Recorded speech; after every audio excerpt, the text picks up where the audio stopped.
Hey, what's up everybody? It's Matty B. Thank you all for watching my channel. I really appreciate you all. Just spent the last 2 weeks going to all 3 SuperMotocross races, and there's tons to talk about. How are the hybrid tracks? How do the riders like the series? How much money did everybody make? And most of all, is SuperMotocross the most important championship of the 3 so far? We'll talk about all that and more in this video. Stay tuned. Thanks for watching.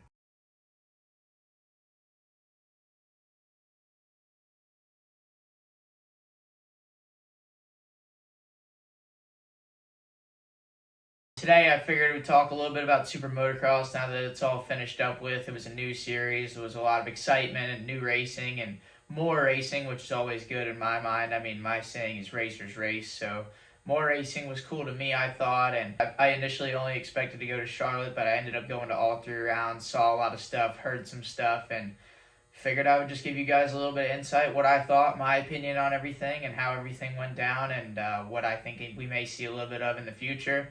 Definitely not claiming to be an industry insider or anything like that, but just I was there, saw what I saw, heard what I heard, and figured I would share with you guys. It seems like some people enjoy my insight, and if you don't, that's fine. Just exit out of here, no choice. But all in all, I actually really enjoyed attending the Super Motocross races. I thought it was cool that, if you're a fan, I think you would enjoy that it's all the top guys pretty much all the time. I mean, you have those unseeded practices, but even those have really good guys in them because, you do have to kind of qualify to get in. Although they did take a lot of alternates. I mean, everybody, their mother, brother, cousin, sister, and goldfish and dog were alternates, but they were still really good riders. They just weren't the top 30. Yeah, I think a fan would enjoy it. It's all top guys on the track pretty much all the time. And then also they threw amateurs in. There were 65 Super Minis Amateur All-Stars, and the poor Amateur All-Stars this past weekend was just a crash fest. It reminded me of Crashville, so pull one out for those guys. Hope they're all okay, but it was really entertaining racing. The 65s were sending the triple at Charlotte. 85s were sending everything last weekend in Chicago. Had some big crashes in the races on the jumps, but I think everybody ended up buffing out, so that's good.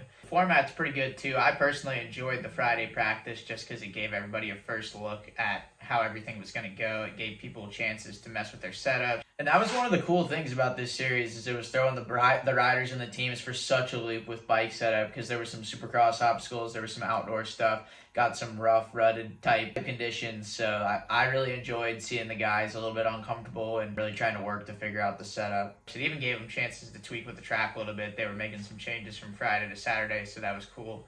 It also definitely helped me out too because Friday being that they weren't on Peacock, I was able to take a bunch of raw footage of the practices, and that's kind of what allowed me to continue going to these races. So thank you to everybody that tuned in for those. I'm glad y'all enjoyed them, and I really appreciate you guys watching because it made it possible for me to do what I did these last few weeks. But the free practices were cool. Then Saturday, it's pretty much all go, go, go. You start out time qualifying first thing in the morning and then going to LCQs, which those are pressure cookers because there was big payouts, and if you didn't make the mains in top 22, you were basically just looking for a pot to piss in. And man, those LCQs, they're a total land rush. It's literally like storming the beaches of Normandy. It's all about survival, just trying to get through that thing. So that was cool. And then straight to the night show, it was just 2 motos of the 22 best guys along with a little amateur exhibition deal. So all in all, the show was cool. It ran pretty quick. It doesn't feel like it drags along near as much as a regular Supercross with just how many entries there are and stuff. So I thought it was fun to watch, quickly run show, so that's always good for the fans. It was kind of crazy how many alternates they had to take.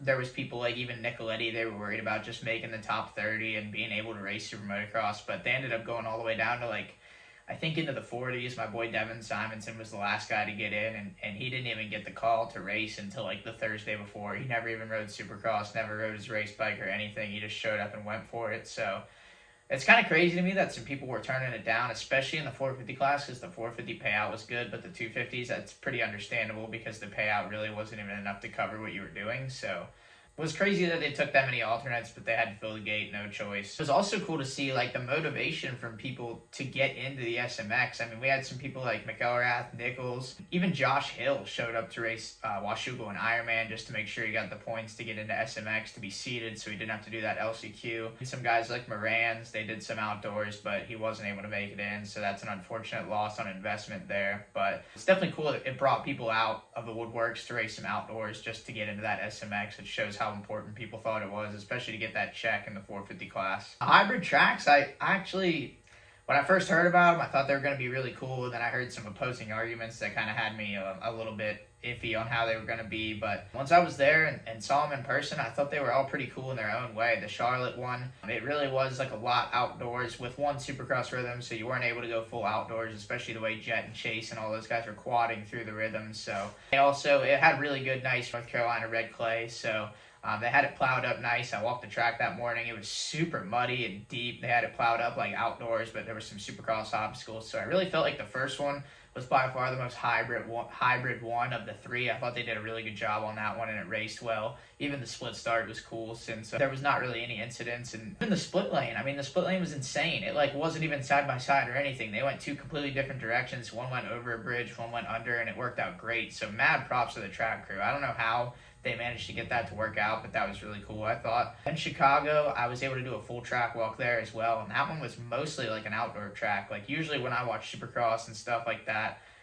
I don't think I would want to do any of it, but walking around Chicago, I actually felt like I'd be able to ride that track pretty good. Friday, it was an absolute speedway. It was wide open. It didn't get rough or anything yet, so I think people were a little bit worried about how fast it was, and I think it was going to be sketchy on how it raced just because the miles per hour were so high. I even talked to a couple people that said it was fun to ride. They just didn't know how it was going to be a race. But I wasn't there for Saturday for Chicago, but Saturday it looked like they left a lot of it from Friday. They plowed some of it deeper, got a little wetter, and the track got gnarly. It looked like it was rough, ruts everywhere. It really looked like it had a pretty good outdoor feel to it. And then obviously it went out of the NASCAR track and back down, so there was a little bit of elevation change in the back. And really, for what they were given, I thought they did a pretty sick job in Chicago. I was a little bit concerned on how it would be after Friday just because it was such a freeway, but Saturday was pretty sick. Racing was good. And then LA, I would say that was the most Supercross layout of the three, but it was a super basic Supercross track. The top guys, there wasn't really anything to separate them at all except for the option in the sand section. So the racing was really close. The times were really close, but again, they have the amateurs, so I'm not sure how ham they were really going to go on these guys. I don't think they really wanted to thin out their numbers too bad, even though it happened anyways. But yeah, the main thing about LA, it was so sick to go to the Coliseum. That was part of the reason too that I wanted to really make sure that I went, is because they said they might not be going back again. The Coliseum's epic. They had races back there in the 80s, probably even earlier. I don't even know. I'm an uncultured swine, no choice. But it's an epic location. They hadn't been back there in a while, and it was really cool to see them go up and down the peristyles, out of the Coliseum and back down. The option sand section was cool. Both lines worked. And then they had a section, it was just a triple on-off on Friday. They had a couple incidents where some people crashed. Hammaker had a big crash on it. So like I said, sometimes they were using those Friday practice days to adjust the track. They changed it to a triple and then a table over a single, and Jett, Kenny, Sexton, AC, Ombre, all the mental patients were quadding on top of the tabletop and back off. So that was insane. I was sitting right above it, and it was just blowing my mind to see those guys every lap, the precision to just throw it on right on top of that tabletop, step on off, because if you messed up and went a foot long, you're going to be in a body bag. So that was really impressive, but it was a pretty cool track. Wasn't anything super technical about it, but the racing was good. For the most part, I think the riders liked SMX. The only thing, the guys that hadn't missed races that were hurt, I know they were smoked. It's a long season already. I only did 11 outdoors, and I was tore up. I didn't do any Supercross or anything, so especially mechanics, all the team personnel, I know they were smoked. I think the riders were pretty tired, but at least in the 450 class, the money, I think, made up for it. Some guys made some really good cash. Obviously, Jett, he's rolling in the cash anyway. He made $1 million. Really what I think is cool about this, especially in the 450 class, not as much in the 250 class, but some guys that aren't on the factory teams that really could use the good paycheck ended up getting them. Couple examples, Garrett Marchbanks, he ended up 7th in points and ended up making $131,000. And he's on Club MX, they're a good supported team, but that's huge for a guy like Garrett. I feel like he was a breakout rider of the series, so congrats, Garrett. Don't spend it all in one place. We got Colt Nichols. I know he invested a lot of his own money into this program. It wasn't cheap, so he put some investment into it to try to make it happen, and he ended up coming out with over $100K. So stoked for Colt and Muto Tune Machine for him to be able to put some money in his pocket. That's cool. Ty Masterpool straight up puts off appendicitis surgery to make over $85K. So I don't know if he was having trouble affording the surgery, but now he should have the money for it. So that'll be cool. $85K for Masterpool.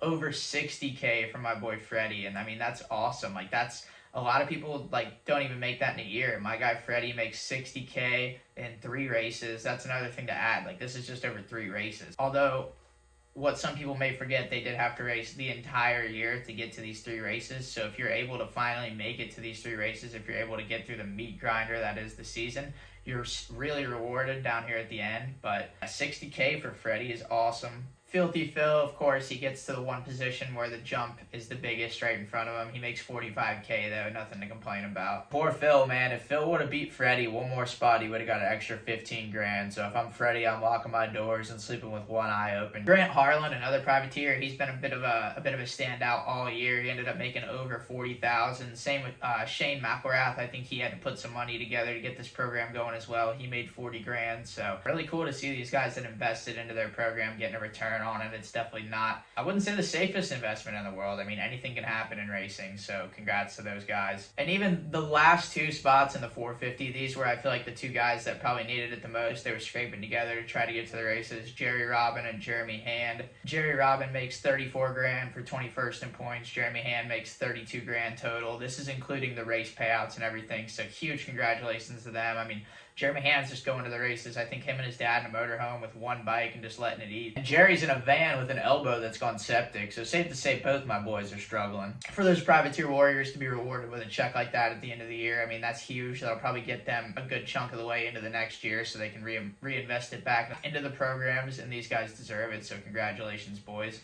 The 250, the payout wasn't near as big, so I mean, this wasn't quite to the scale of the 450s, but even some of the guys on the 250s weren't factory. They made some good money. I say this is good money, but these guys are risking their lives on dirt bikes, so I mean, maybe being a Walmart greeter doesn't sound all that bad. Cullen Park ended up making 15K for Phoenix Honda. Caden Braswell, he's off the Troy Lee bike and onto HBI Racing. He's still getting used to the Kawasaki's, but he ended up pocketing 14 grand in the series. Mitchell Oldenburg, he ended up only running one of the rounds. He came out to the last round for triple points, ended up getting in the main and getting in the points payout after just one round, made 9 grand in a race, so I personally wouldn't be too bummed about that. Shock, another Phoenix Honda rider, didn't hit the wall, made 11 grand, made 2 of the mains, so good for him. He had a big crash in the Charlotte LCQ where he might have made all 3. I know there's a lot of guys I didn't just talk about, but those are just the guys I feel like could use the money the most, and some of the privateers, stuff like that. So congratulations to all those guys. You guys earned the cash. It's a long year, so to get to these last 3 races and get this money in the pocket is huge.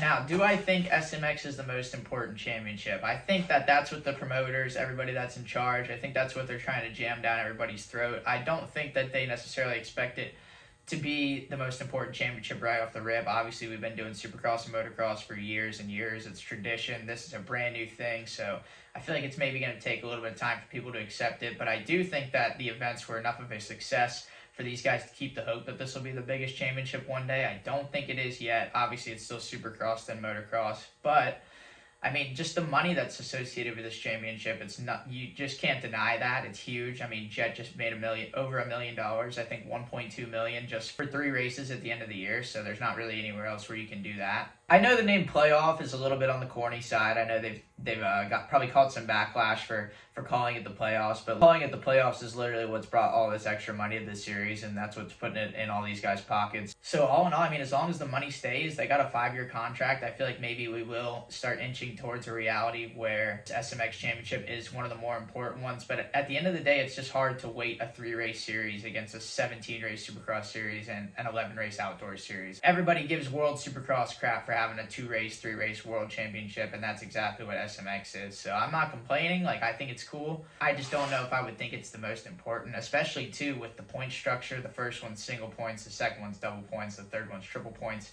That's definitely really cool for the fans. Like, as a racer, I would hate it just because it all basically comes down to the last race. But again, I feel like this is just kind of lending to my point that it's just hard to put weight on a series that's only 3 races, and then the third race is triple points. So really, like, the third race is by far the most important. And I mean, you guys saw that when Jordon Smith was in line to win the championship in the 250s for a minute there. But it's just kind of hard to say that the Premier Championship is a winner-take-all series of sorts, but we'll get there when it's time. I'm not sure if I'm there yet on SMX being the most important championship, but as far as the paycheck goes, I think these privateers, I think it's probably the most important for them because they're not raking in the cash the rest of the year. So I definitely think that people will remember how this first season went, how much money everybody made, and they're going to be motivated for next year. It's a long, long season, so maybe that'll just mean you guys see people start mailing it in a little bit more at the end of outdoors and really trying to be fresh for SuperMotocross because that's where you can cash in. Lastly, I'll continue to talk about this payout since I think this is the best part about SuperMotocross and talk about what everybody made. I mean, let's go through the points of each class. We'll start out with the 450s. First, we know it was Jett's and Donut Boy. He started out rough at Charlotte. He had a couple crashes and ended up off the podium, but then he picked right back up at Charlotte. Gave Kenny the baby gift. Not sure what that was all about, but he ended up making it happen. Put Kenny in between himself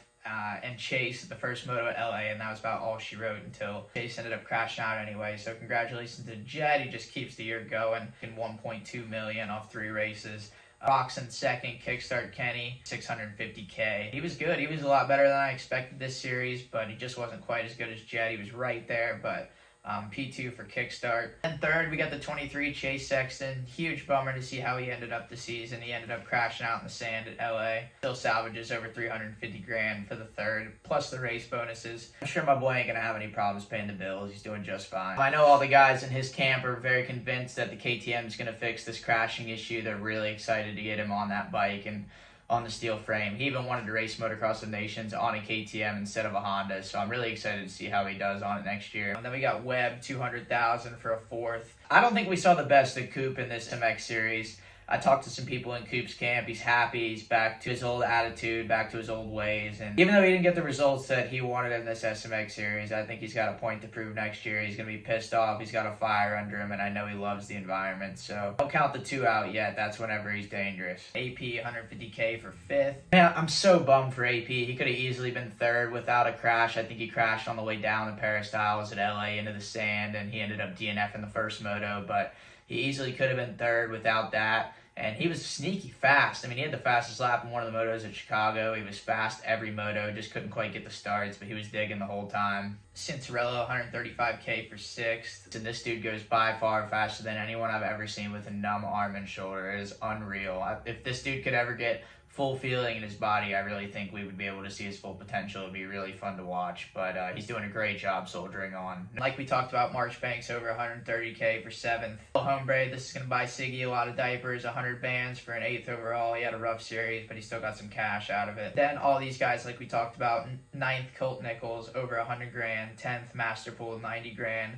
Going to use it to get the appendix out. Freddie, 60 grand. He's going to be able to finish up his Airbnb with that money. Congrats, Fred. Nicoletti, 45K. And then you have Ferrandis and Barcia. They actually made more than a couple people in front of him just because of the per race bonuses, but they ended up 13th and 14th in points. 15th, Grant Harlan. Like I said, breakout year. He struggled that third one with the triple points. I know he was sick. I saw him wearing a jacket on the gate whenever it was hot out, so I knew that wasn't a good sign. Grant Harlan made over 40 grand. I already said how much all these guys made, so then you had Mcelrath, 16, Chiz, 17, Justin Hill, 18, Dean Wilson, 19. After doing his best Chad Reed Millville 2011 impersonation into the sand at LA, Josh Hill, 20th, J. Robin, 21st, and then 22nd, Jeremy Hand, that last spot before the payoff cutoff. Jeremy Hand made 25K for the points payout for that 22nd spot, and then whoever got 23rd got 0, so that was a huge drop right there. And yeah, it's basically the difference between going on vacation and getting evicted, so no pressure. 250 class, the payout for the 450, and really for both classes, it's actually insane how much it dropped off. Like, I think the 250 class winning a race was like 50 grand, and getting 6th was like 2,900 or something insane like that. So it's super top heavy. And I mean, even in the points fund in the 250s, it's the same way. I mean, Deegan made 500K for the championship. You go down just to 6th place Justin Cooper, and it's 25K, and that's only the same as Jeremy Hand made for getting 22nd in the 450. So that 250 purse was incredibly top heavy. Most of the purse in general went to the top couple of guys at both classes, but hey, that's how it works. Fastest to get paid, fastest to get laid. Ask Ricky Bobby's dad. Deegan got the win, 500 grand for the championship. Got a little bit of a bone to pick with Dangerboy. He didn't send his bike into the LA sky, and it made my content suffer, but hey, that's neither here nor there. Congrats, Danger. Shimoda,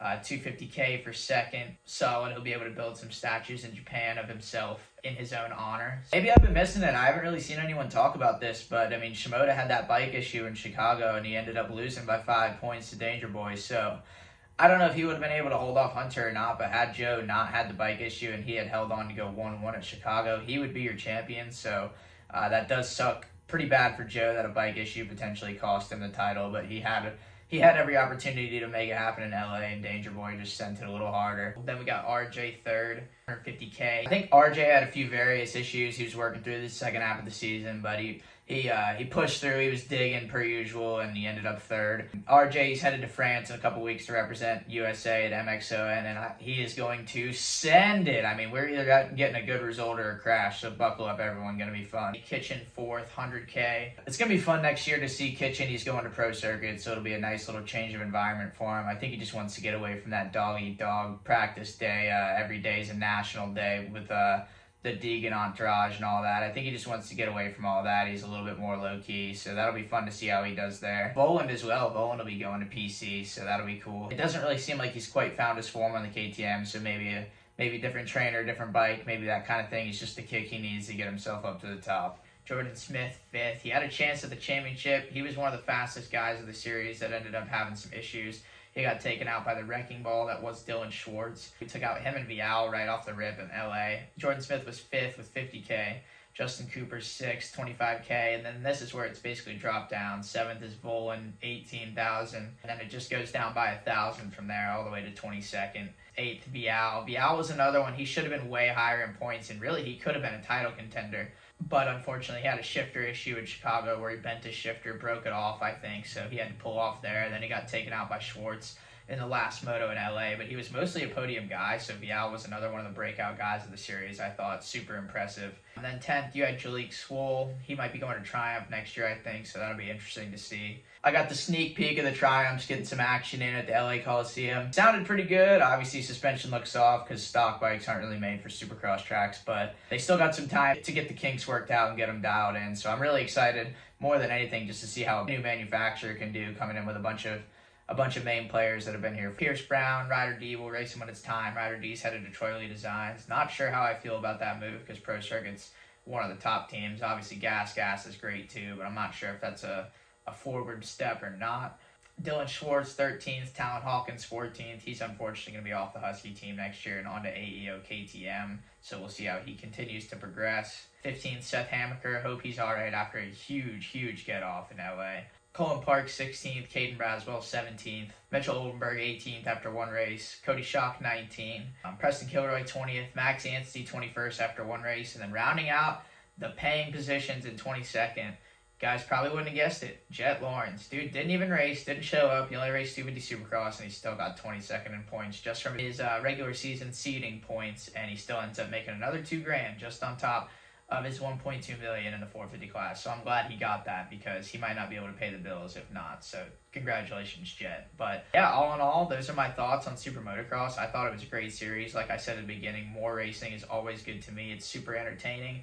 It makes a little bit less of an off-season for us fans. For the riders, I do feel for them because the season's already long enough, and it just made it even longer, especially some of them are even going to Motocross the Nations now. And it's a bit of a bummer. I heard they were supposed to maybe take out a Supercross and make the races a little less so it would equal out to 30, and I guess they left 17 Supercrosses. So I think the teams, riders, and everyone, I think there might be a little trouble in paradise there. I don't think everybody's stoked, but at the end of the day, promoters make the call, dance, monkey dance, the riders will show up when the gate drops, and either way, it's going to be entertaining. I'm excited to see how everything progresses into 2024, and excited to get back to riding. I do enjoy talking about the sport. I love motocross, got tons of passion for it, and I've enjoyed going and watching and attending the events, but I'm ready to get behind the bars myself. I'm ready to twist it and get back after it. So without further ado, this is all done with. I appreciate you guys watching and listening.